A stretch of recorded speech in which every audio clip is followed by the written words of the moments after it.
Descends de ton sycomore. C'est le thème du message que je vais partager avec vous, chers frères et sœurs. Et nous allons lire la parole de Dieu dans Luc chapitre 19, versets 1 à 10. Jésus étant entré dans Jéricho, traversait la ville. Et voici un homme riche appelé Zachée, chef des publicains, cherchait à voir qui était Jésus. Mais il ne pouvait y parvenir à cause de la foule, car il était de petite taille. Il courut en avant et montant sur un sycomore pour le voir, parce qu'il devait passer par là. Lorsque Jésus fut arrivé à cet endroit, il leva les yeux et lui dit, « Zachée, hâte-toi de descendre, car il faut que je demeure aujourd'hui dans ta maison. » Zachée se hâta de descendre et le reçut avec joie. Voyant cela, tous murmuraient et disaient, « Il est allé loger chez un homme pécheur. » Mais Zachée, se tenant devant le Seigneur, lui dit, « Voici, Seigneur, je donne aux pauvres la moitié de mes biens.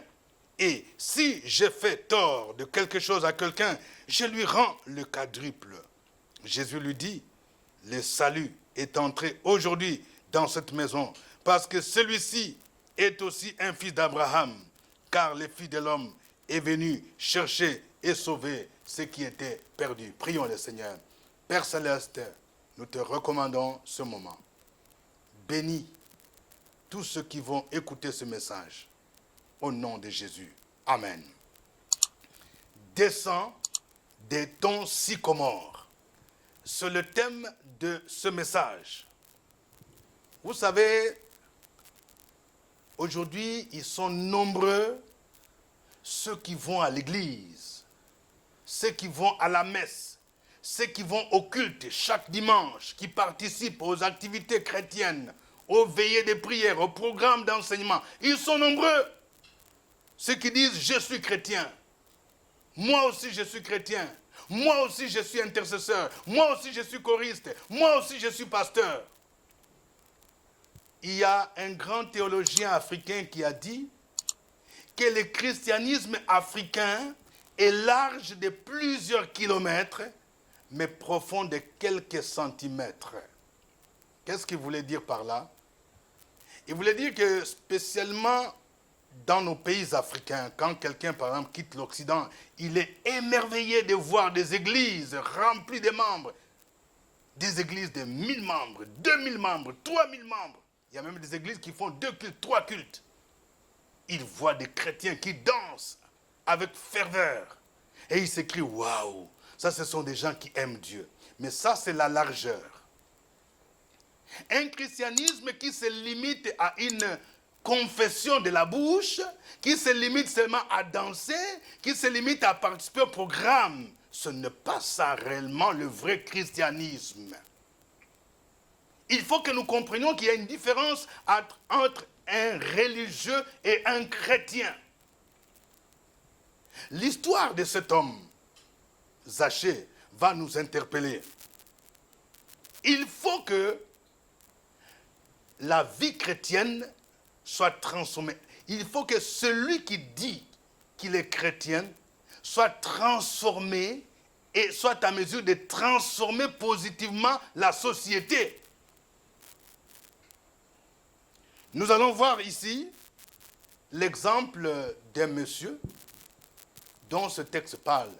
Il s'agit d'un certain Zachée. Nous allons d'abord commencer par voir l'identité de Zachée. Qui était Zachée? Nous allons ensuite parler du sycomore, parce que c'est notre thème. Parce que cet homme, Zachée, va monter sur le sycomore et Jésus va lui demander de descendre du sycomore. Nous allons voir qu'est-ce que le sycomore et qu'est-ce que le sycomore représente pour nous aujourd'hui. Et enfin, nous allons voir quelles sont les transformations qui s'opèrent dans la vie de quelqu'un qui rencontre réellement Jésus-Christ. Commençons d'abord par Zachée. Qui était Zachée? Le texte biblique que nous venons de lire nous donne l'identité de cet homme. On dit que Zachée était un homme riche. Un homme riche. Si c'était à notre époque, on peut dire que c'est quelqu'un qui avait plusieurs comptes bancaires par milliards, qui se chiffraient par milliards.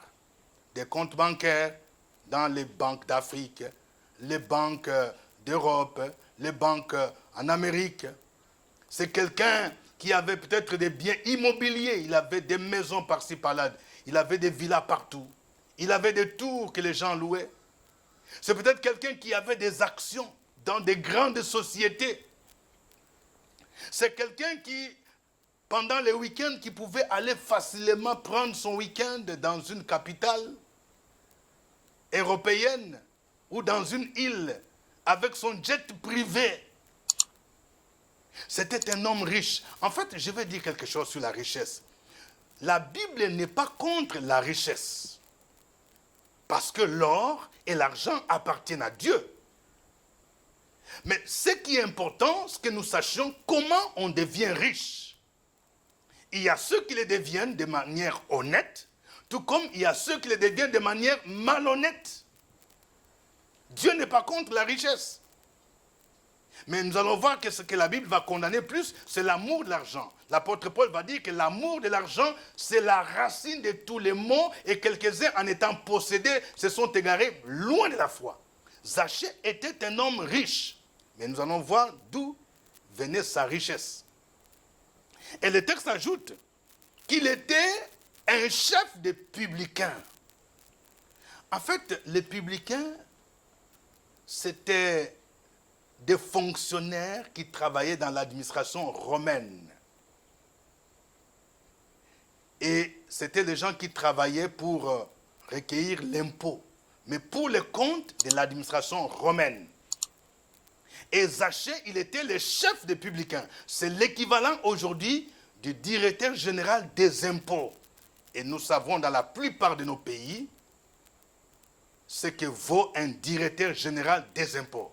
C'est un homme considéré, et souvent ils sont bien rémunérés, bien sûr, et ils jouissent de beaucoup d'avantages. Mais les publicains étaient détestés par la majorité de la population de l'époque, les Juifs, pour deux raisons simples. La première raison, c'est parce qu'ils étaient considérés comme des collabos. Ils collaboraient avec l'occupant. Pendant ce temps-là, la Palestine avait le statut de province romaine. Et ceux qui dirigeaient la Palestine, c'était des gouverneurs, mais qui dépendaient de Rome. L'argent qui était collecté dans les territoires palestiniens où étaient les Juifs enrichissait Rome. Ça partait à l'empereur. Et ceux qui étaient comme des patriotes, comme les partis des zélotes, vous savez, l'un des disciples de Jésus était Simon le Zélote. C'était un parti des patriotes. Les patriotes, les nationalistes, voyaient avec un mauvais œil tous ceux qui collaboraient avec l'occupant. Ça, c'est la première raison pour laquelle ils étaient détestés. La deuxième raison, ils étaient détestés parce qu'ils s'enrichissaient de manière illicite. Ils surtaxaient ce que l'administration romaine demandait. Par exemple, si on doit prélever l'impôt sur les biens immobiliers, sur la maison, si par exemple on dit que par année, il faut payer par exemple 100 000 ou bien 1000 euros, et ils ajoutaient 1200. Si il faut payer 500 000, et ils ajoutaient 600 000, les 100 000 supplémentaires, c'était pour eux. C'est ainsi qu'ils s'enrichissaient de manière illicite, illégale. Donc ils devenaient de plus en plus riches. Pendant ce temps-là, les pauvres, la population devenait de plus en plus pauvre. Donc ils étaient détestés. Ils étaient considérés comme les gens de mauvaise vie. Les gens qu'on ne pouvait pas approcher. Des gens qui devraient aller en enfer. Zachée était leur chef. Mais le texte dit que cet homme cherchait à voir qui était Jésus. Ça semble être curieux, parce que dans l'opinion de la plupart des personnes, ceux qui cherchent à voir Jésus, ou ceux qui cherchent à devenir chrétiens, ce sont des gens minables, ce sont des pauvres. Quand on a une belle maison, qu'on a une assurance maladie, Quand on peut se faire soigner dans les hôpitaux, les grandes formations hospitalières de l'Europe, des États-Unis, quand on a des comptes bancaires fournis, on a besoin de quoi? Ça, c'est l'opinion de certaines personnes. Mais cet homme Zachée, malgré ses biens, malgré ses richesses, malgré ce compte bancaire, il a ressenti en lui qu'il lui manquait quelque chose. Il lui manquait quelqu'un qui s'appelait Jésus de Nazareth. Sûrement, il avait des relations. Il avait des relations avec des grandes personnalités. Peut-être que c'est quelqu'un qui pouvait voir l'empereur. Mais il a entendu parler qu'il y avait un homme exceptionnel, un homme qui est né d'une vierge, un homme qui était conçu du Saint-Esprit, un homme qui guérissait les malades, un homme qui chassait les démons, un homme qui n'a jamais commis de péché, un homme qui a le nom le plus puissant.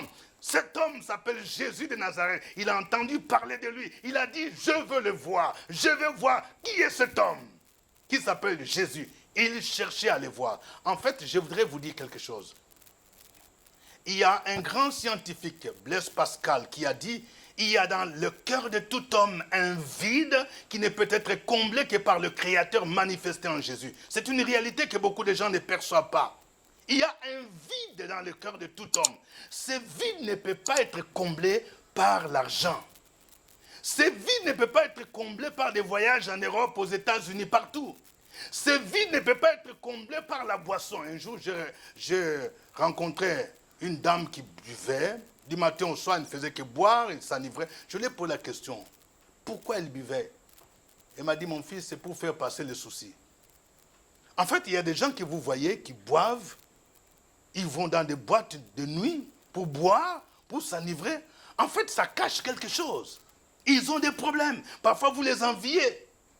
Il y a des gens qui ne peuvent dormir. Ceci traduit cette idée de Pascal. Il y a un vide que rien ne peut combler. Il y a des jeunes filles qui se prostituent. Ils vont avec des personnalités.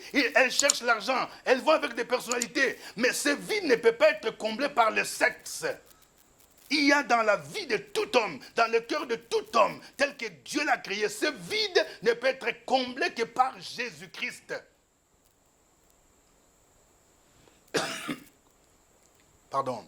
C'est que quelqu'un peut avoir les richesses, peut voyager dans le monde entier. C'est pourquoi la Bible dit, à quoi sert-il à un homme de gagner le monde entier s'il perdait son âme? Zachée a senti qu'il y a quelque chose qui lui manquait. Il cherchait à voir Jésus. Il cherchait à voir qui était Jésus. Alors, qu'est-ce qu'il va faire? Il va poser des actes importants. Parce qu'il y avait la foule qui l'empêchait de voir Jésus. Deuxièmement, il était de petite taille. Et ce monsieur, le directeur général des impôts, s'est mis à courir devant une grande foule. On peut s'imaginer dans une grande ville comme Abidjan, dans un quartier populaire comme Yopougon ou comme Abobo, vous voyez le directeur général des impôts qui est en train de courir. C'est curieux. C'est pour dire qu'à un moment donné, quand on veut réellement connaître Jésus, on doit oublier même ses titres. Il a oublié ses titres, il a couru. Et puis deuxièmement, il est monté sur un sycomore. Comme il était de petite taille, parce qu'il voulait voir Jésus. Sachant que lorsque Jésus passerait par là, il allait le voir. Et justement, lorsque Jésus est passé par là, il a aperçu cet homme qui s'appelait Zachée, le DG des impôts, sur un arbre qui s'appelle le sycomore. Et il va lui dire, descends du sycomore. Parce qu'il faut qu'aujourd'hui, j'entre dans ta maison. En fait, le sycomore, c'est quoi? Le sycomore, c'est un arbre qui était souvent planté au bord de la route. C'est un arbre qui était un peu spécial. D'ailleurs, l'histoire nous montre qu'en Égypte, les sycomores étaient utilisés même pour fabriquer de meubles pour Pharaon. Mais on les plantait au bord de la route et ils pouvaient pousser facilement. Et souvent, les passants bénéficiaient de leur ombrage pour se protéger contre le soleil. C'est ainsi qu'on les plantait au bord de la route. Et Zachée, ayant aperçu un sycomore, il est monté sur le sycomore pour voir Jésus. Mais Jésus dit, il faut que tu descendes du sycomore. Dieu dit à quelqu'un qui m'entend, descends de ton sycomore, parce qu'il faut que j'entre maintenant dans ta maison. Descends de ton sycomore. En fait, qu'est-ce que le sycomore représente pour nous aujourd'hui? Le sycomore représente la religiosité. En fait, le sycomore permettait à Zachée de voir juste Jésus de loin. Et c'est tout. Il ne permettait pas à Jésus, à Zachée, de pouvoir tisser une relation intime. La religiosité. Il y a beaucoup de chrétiens, beaucoup de gens qui se nomment chrétiens, qui sont des religieux en fait, qui sont encore sur leur sycomore. Ce sont ces gens-là qui, lorsque le dimanche, on dit par exemple, il y a la messe ou il y a le culte, vous les voyez aller toujours au culte. Ils occupent de bonnes places. Souvent, quand c'est le jour de la Sainte Seine, ou bien ce qu'on appelle la communion, vous les voyez partir comme des gens qui n'ont jamais commis un péché. À peine, vous pouvez écouter, même entendre même le bruit de leurs chaussures. Parce qu'ils se disent, je suis dans l'église, la maison de Dieu. Mais la même personne, pendant qu'elle est mariée, a 3 maîtresses. La même personne qui vient à la messe, qui vient à l'église, qui est même diacre, ancien de l'église, vous le trouvez avec les bagues bizarres sur ses doigts, parce qu'il appartient dans une loge mystique. Il participe dans des cérémonies nocturnes où il porte des toges de couleurs, je ne sais pas. La même personne. La même personne qui vient à l'église, qui chante dans le groupe musical. Il est même maître de chœur. C'est la même personne qui est méchant dans son entreprise. On dit que lui, il est directeur. Lui, il est directeur commercial de telle entreprise. Mais pour arriver là-bas, c'est lui qui est parti voir le marabout pour éliminer celui qui était directeur avant lui. Comment vous pouvez expliquer cette méchanceté? Et pourtant, ils se disent chrétiens. Dans la plupart de nos pays, tous les dirigeants là, vous allez voir, ils sont toujours souvent membres d'une église quelque part. On dit soit il est diacre, il est responsable de ceci, responsable des papas, il est président des mamans. Ça, ce sont des gens qui sont encore sur les sycomores. Vous voyez des gens qui disent, par exemple, oui, c'est moi qui avais contribué à construire l'église, même la cathédrale là. Si vous voyez telle mosquée, c'est moi. C'est moi-même quand il faut partir en Israël. Chaque année, je fais partir au moins 10 pasteurs. Je peux partir au moins 20 pasteurs. Pour aller peut-être à la Mecque, moi je fais voyager peut-être 20 imams, 50 imams. Mon ami, tu peux faire voyager 20 pasteurs, 100 pasteurs, 1000 pasteurs en Israël. Tu peux même faire des tours, parce qu'il y a des gens qui brandissent le fait qu'ils étaient même en Italie, ils étaient même au Vatican, ils se sont photographiés avec les papes. Mon ami, ça ne veut rien dire. Tout ceci, si tu n'es pas allé jusqu'à une rencontre personnelle avec Jésus, tu es encore comme Zachée sur les sycomores. Ça veut dire quoi? Ça veut dire que tu vois Jésus de loin. Ça veut dire que chaque fois que tu viens à l'église, tu viens à la messe, tu vois Jésus de loin. Quand on te pose la question, est-ce que tu connais Jésus? Oui, je le connais, il est le Fils de Dieu. C'est ainsi qu'il y a des gens qui récitent les symboles des apôtres par cœur. Je connais la plupart de nos églises traditionnelles qui récitent. Je crois en Dieu Tout-Puissant, créateur du ciel et de la terre, je crois en Jésus-Christ, il était né d'une vierge, conçu du Saint-Esprit, il est mort, il est ressuscité. Mais vous récitez ces choses-là. Est-ce que vous comprenez ce que vous récitez? Est-ce que vous les vivez? Ce sont des gens qui sont sur les sycomores. Ils connaissent par cœur les symboles des apôtres. Ils récitent les Notre Père même 5 fois, 10 fois le jour. Mais le Seigneur dit, descends de ton sycomore. Tu donnes l'apparence de quelqu'un qui aime Dieu, de quelqu'un qui connaît Jésus, mais tu les vois de loin. Il faut que maintenant tu descendes de ton sycomore. Descends de ton sycomore. Et quand Zachée a perçu ce message, il est descendu de son sycomore. Parce que Jésus lui dit, descends de ton sycomore, parce qu'il faut que j'entre dans ta maison. Ça veut dire qu'il faut que tu ailles plus loin. Je ne veux pas que tu restes un homme superficiel. Mais je veux tisser une relation personnelle avec toi.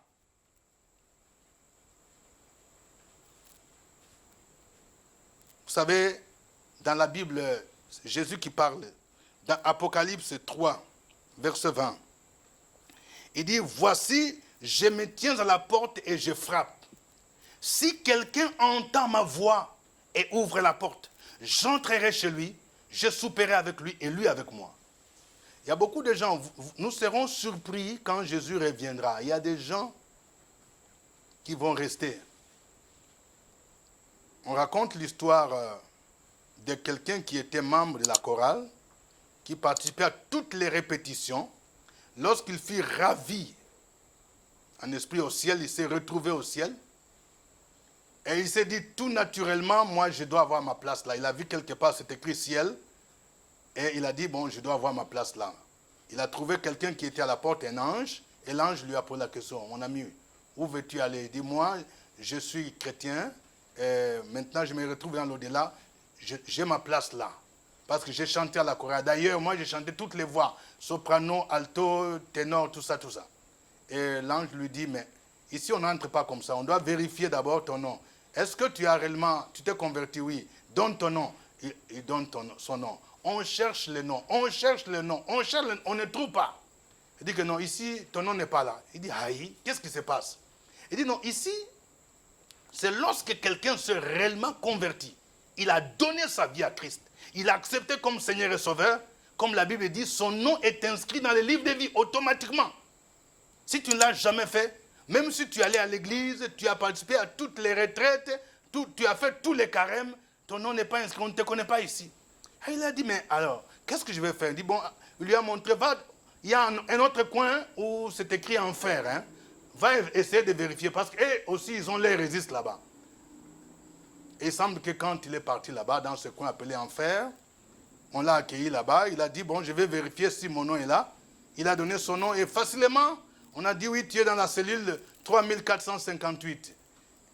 Il entre là-bas et puis il trouve, le maître de chœur était aussi là. Il dit, maître de chœur, même toi tu es là. Le maître de chœur dit, chut, je ne suis pas seul. Même le diacre principal, il est aussi ici. Il dit, diacre, toi aussi ici. Le diacre dit, chut, je ne suis pas seul. Même le pasteur adjoint est ici. Ça peut vous faire rire. C'est pour dire quoi? L'impression que nous donnons en venant à l'église, aux activités, ce n'est pas ce qui va nous sauver. Beaucoup de gens sont encore dans les sycomores. C'est pourquoi Jésus dit, moi je me tiens à la porte et je frappe. Si quelqu'un entend ma voix et ouvre la porte, j'entrerai chez lui.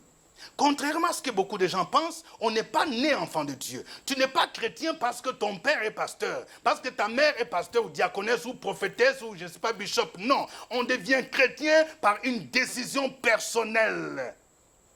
La Bible dit dans Jean chapitre 1 verset 12, mais à tous ceux qui l'ont reçu, à tous ceux qui croient en son nom, elle, la parole qui est Jésus, la parole faite chair, a donné le pouvoir de devenir enfant de Dieu. Il fallait que Zachée descende du sycomore pour que Jésus entre dans sa maison. Et quand Jésus est entré dans sa maison, c'est là où on a vu une transformation. Pour terminer, voyons maintenant quelles sont les transformations que l'on constate dans la vie de celui qui est descendu du sycomore. Celui qui a fait une rencontre personnelle avec Jésus. Comme l'a fait Zachée, il y a des transformations qui doivent s'opérer. La Bible nous dit dans 2 Corinthiens 5, verset 17, si quelqu'un est en Christ, il est une nouvelle créature. Les choses anciennes sont passées. Voici, toutes choses sont devenues nouvelles. Il est impossible pour quelqu'un qui affirme qu'il a rencontré Jésus-Christ et continue encore dans la cigarette, en train de fumer, en train d'être drogué. Non. Il est impossible pour quelqu'un qui dit qu'il a rencontré Jésus et qui continue encore avec les maraboutages, qui continue encore à offrir des libations, qui continue encore à aller offrir, je ne sais pas, des sacrifices aux ancêtres. Non. On ne peut pas comprendre. Il est impossible. Je ne peux pas dire que je suis chrétien, parce qu'il y a une transformation de vie. Alors, il y a deux éléments que nous remarquons ici. Première chose, Zachée dit, qu'il est prêt à partager ses biens avec les pauvres. Vous voyez? Ça, c'est le premier changement. Partager ses biens avec les autres. C'est-à-dire, l'amour de Dieu est entré en lui. Aujourd'hui, de plus en plus, les gens sont égoïstes. Il y a des gens qui accumulent des richesses, qui peuvent manger 3 repas, 4 repas, pendant qu'il y a un voisin qui est là, un pauvre qui est là, parfois même son petit frère, qui meurt de faim, qui ne peut même pas manger un seul repas. L'égoïsme, la méchanceté. Zachée a accumulé des richesses, mais quand il a rencontré Jésus, le Saint-Esprit a déversé dans son cœur l'amour. Il s'est rendu compte que pendant qu'il s'enrichissait, il y a des gens qui étaient pauvres autour de lui. Il pouvait partager. Il dit, je suis prêt à partager mes biens avec les pauvres. Il faut que ceux qui affirment être chrétiens se posent la question, est-ce qu'ils partagent leurs biens avec des pauvres? Comment pouvez-vous avoir 10 maisons, 20 maisons, vous seul? Pendant ce temps-là, il y a d'autres qui n'ont même pas une petite maison, même pas une petite case. Où est l'amour du prochain? Il y a des gens même qui donnent le témoignage, qui les jettent même la nourriture. Où est l'amour du prochain? Quand vous avez rencontré Jésus, vous êtes prêt à partager pour démontrer cet amour. Parce que quand on a l'amour, on donne. Car Dieu a tant aimé le monde qu'il a fait quoi? Il a donné son Fils. Deuxième changement dans la vie des Zachée. Il dit, je suis prêt à rembourser. Si j'ai pris quelque chose à quelqu'un, je vais lui rembourser le quadruple, c'est-à-dire 4 fois. Ça veut dire quoi? Ça veut dire que si Zachée a pris de force un terrain d'autrui, comme lui travaillait aux impôts, il était prêt à rembourser, à restituer 4 terrains au propriétaire.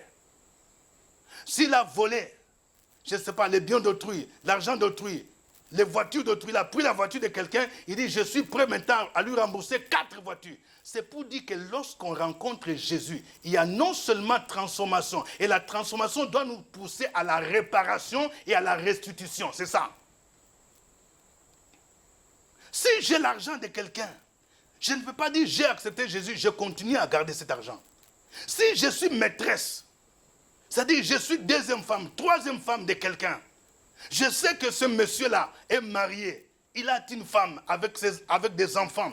Pendant ce temps-là, qu'il paye pour moi des billets d'avion pour que nous puissions aller à Londres, à New York, à Paris. Peut-être que sa femme, ses enfants n'ont jamais été à Paris. Mais quand je donne ma vie à Jésus, je dois restituer les maris d'autrui. Restituer les maris d'autrui. Vous qui avez volé les maris d'autrui, restituer, cela veut dire il faut rompre. C'est ça, la conversion.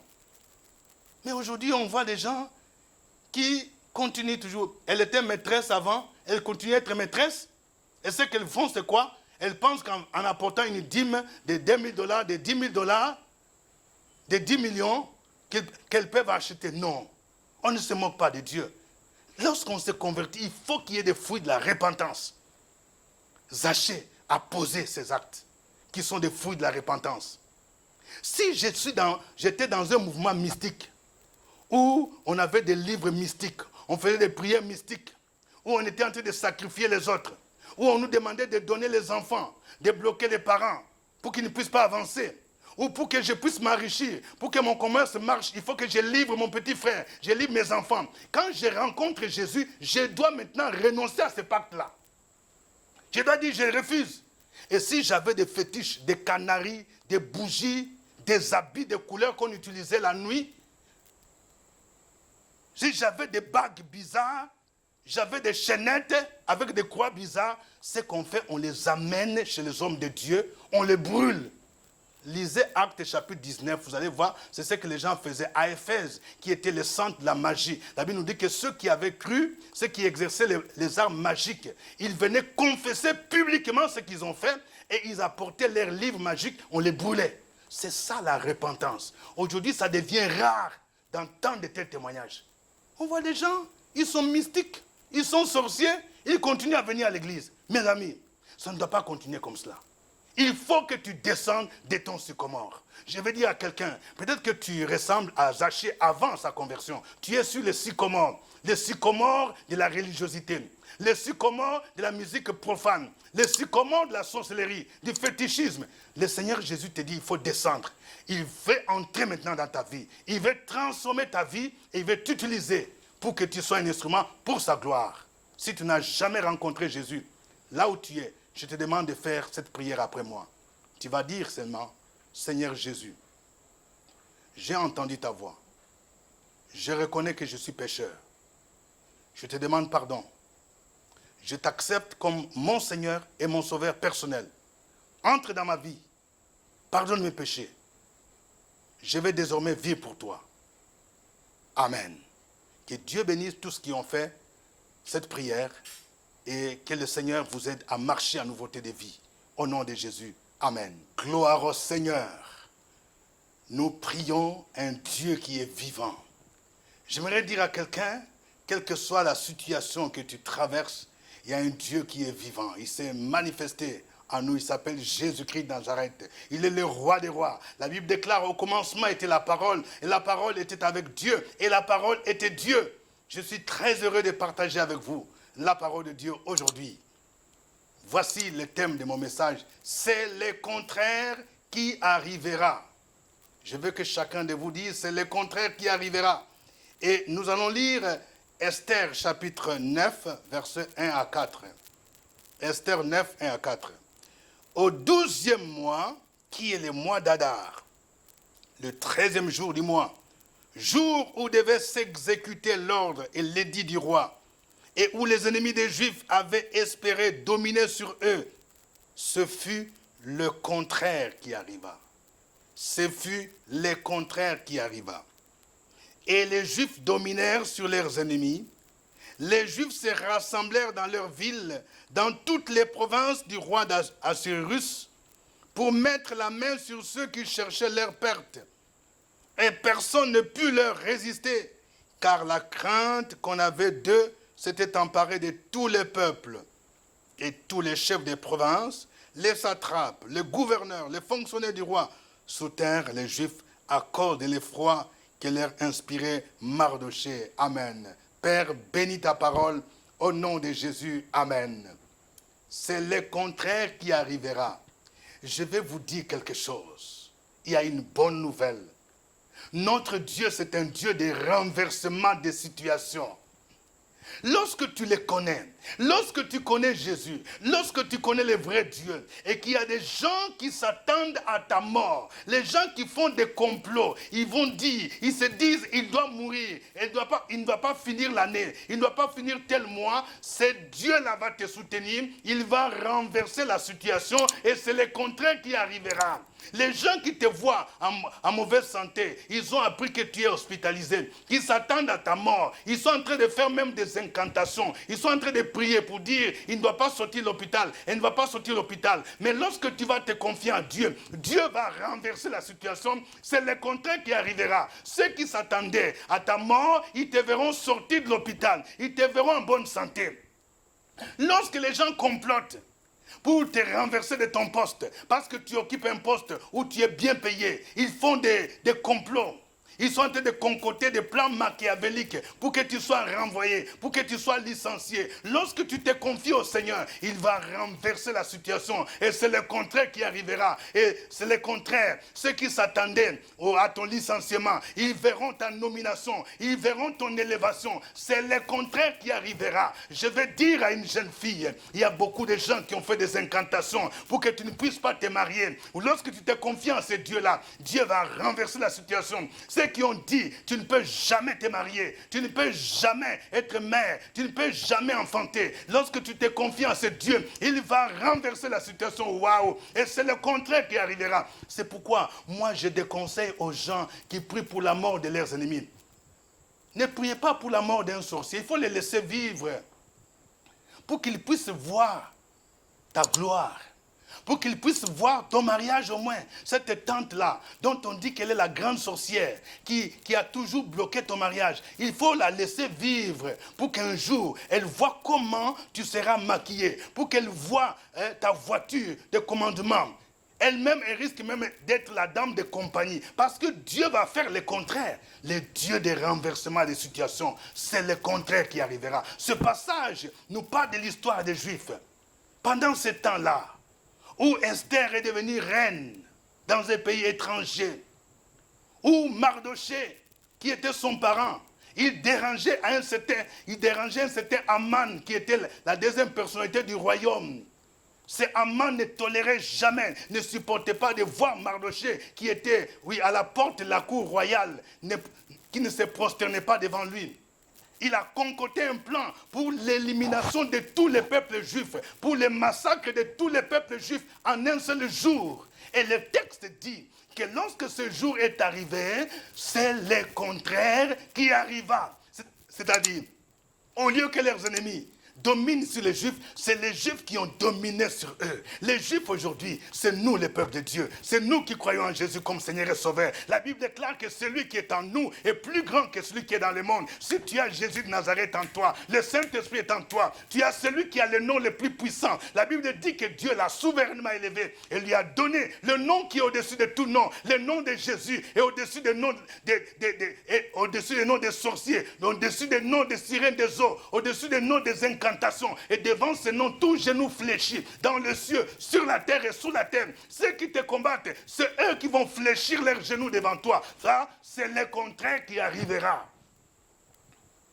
Nous allons voir dans ce passage, le premier exemple, c'est l'exemple d'Aman. Et nous verrons encore d'autres exemples où Dieu a renversé la situation pour que le contraire de ce que les ennemis attendaient arrive. Voyons de très près d'abord ce qui s'est passé. C'est d'abord, il y avait le décret d'Aman. Aman, c'était l'ennemi des Juifs. On l'appelait la Gagite. En réalité, cet homme, c'est un détourneur de bénédiction. Je veux dire à quelqu'un, peut-être que là où tu travailles, il y a un Aman. Les Aman sont faciles à identifier. Ce sont des gens qui parfois ne sont pas compétents. Il n'est pas compétent. Mais qui, parfois spirituellement, détournent les nominations d'autres personnes. L'histoire de Mardochée nous montre que c'est Mardochée qui a dénoncé, qui a déjoué une conspiration des ennemis qui voulaient renverser le roi. Et c'est lui qui a dénoncé ça. Dans nos jargons politiques, on peut dire que c'est un homme loyaliste. Et il méritait une récompense. Il méritait une nomination. Mais la Bible nous dit qu'après cela, le roi éleva Aman. On ne sait pas qu'est-ce que Aman a fait pour qu'il soit élevé. Nous avons souvent des Aman comme ça. Même parfois dans l'église. Des gens qui détournent les bénédictions des autres. Qui détournent les postes des autres. Ils les font parfois avec des machinations. Ils utilisent parfois des accusations, des calomnies. D'autres les font spirituellement. Et c'est Aman, il redoutait. Il était conscient en lui-même que les postes qu'il occupait là, c'est Mardochée qui le mérite. Je vais dire à quelqu'un, ne sois pas étonné, parfois tu es comme un Mardochée. Tu as juste un petit poste. Tu n'es même pas chef de service, mais il y a un directeur dans ton entreprise qui te redoute, qui te cherche des problèmes. Mais c'est parce qu'il voit à toi, il voit en toi une étoile. Savez-vous que lorsque tu as Jésus-Christ, tu as une étoile qui brille. Parfois, les gens dans le monde mystique, ils voient ce que tu vas devenir. Et ils cherchent à te faire du mal. C'est quelque chose de semblable qui s'est passé entre Aman et Mardochée. Et qu'est-ce qui s'est passé? Aman a fait signer au roi un décret. Selon ce décret, on devait exterminer tous les Juifs en un seul jour. Comme Mardochée était juif, il fallait donc un décret. Et pendant ce temps-là, dans l'Empire perse, il y avait ce qu'on appelait la loi des Médès et des Perses qui était irrévocable. C'est-à-dire, une fois que ce décret était pris, une fois que le roi a posé son cachet, sa signature, la loi ou le décret était irrévocable. Écoutez ce que le décret dit dans Esther, chapitre 3, versets 9 à 13. Si le roi les trouve bons, qu'on écrive l'ordre de les faire périr, et je pèserai 10 000 talents d'argent entre les mains des fonctionnaires pour qu'on les porte dans les trésors du roi. Le roi ôta son anneau de la main et le remit à Aman, fils d'Amegdata, la Gagite, ennemi des Juifs. Et le roi dit à Aman, l'argent t'est donné et ce peuple aussi, fais-en ce que tu voudras. Les secrétaires du roi furent appelés le 13e jour du premier mois, et l'on écrivit suivant tout ce qui fut ordonné par Aman au satrape du roi, au gouverneur de chaque province et au chef de chaque peuple, à chaque province selon son écriture et à chaque peuple selon sa langue. Ce fut au nom du roi Assuérus que l'on écrivit et on scella avec l'anneau du roi. Les lettres furent envoyées par les courriers dans toutes les provinces du roi pour qu'on détruisît, qu'on tuât et qu'on fit périr tous les Juifs, jeunes et vieux, petits enfants et femmes, en un seul jour, le 13e du jour du mois, qui est le mois d'Adar, et pour que leurs biens fussent livrés au pillage. Faisons un peu l'analyse de ce décret d'Aman. C'est un décret de la mort. Ce décret visait l'extermination de tous les Juifs. C'est pourquoi on parle aujourd'hui de l'antisémitisme. Un décret de la mort qui visait d'exterminer les Juifs. Écoutez bien, il précise jeunes, vieux, petits-enfants et femmes.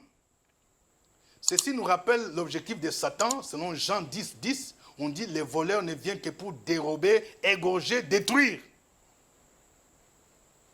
Le monde des ténèbres, aujourd'hui, prend des décrets pour tuer les gens.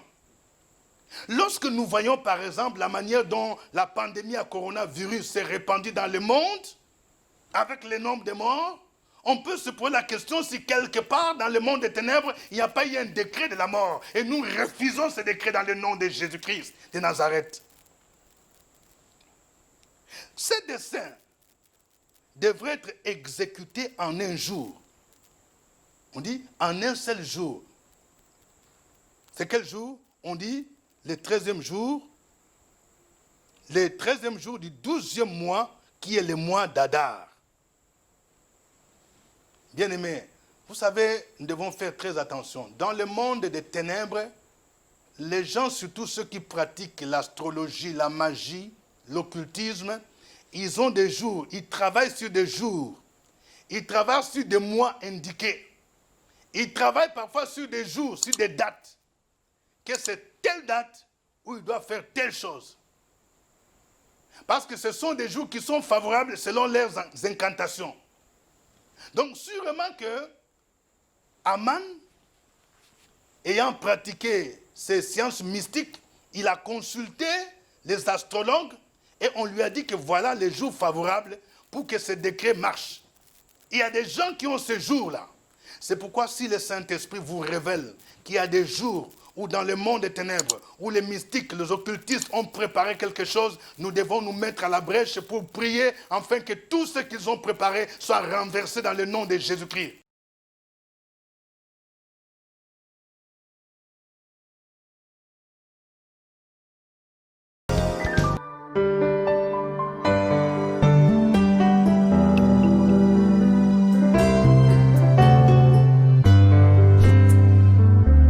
Contre le bienfait